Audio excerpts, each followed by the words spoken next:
va to'p oldida himoyachi Muhammad Hakimov ekan. Mana bu qiziq.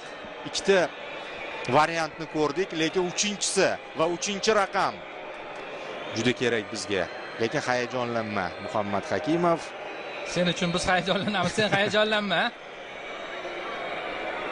Zarba! Gol! Do'stlar, 1-0 O'zbekiston oldinda. mana sizga do'stlar, birinchi taymdagi sinovlardan keyin qanaydir oxirgi daqiqalardagi qizillardan so'ng biz ikkinchi taymni gol bilan boshlayapmiz.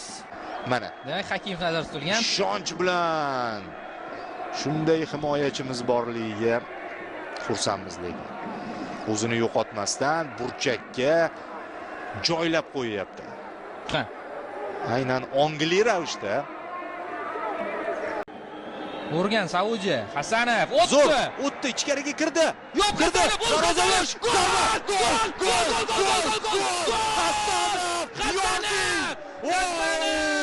Mana Hasanov bizda Qanday o'ynash kerak futbolni? Ha, do'stlar! 10 kishi, 9 kishi farqi yo'q, hujumga boramiz.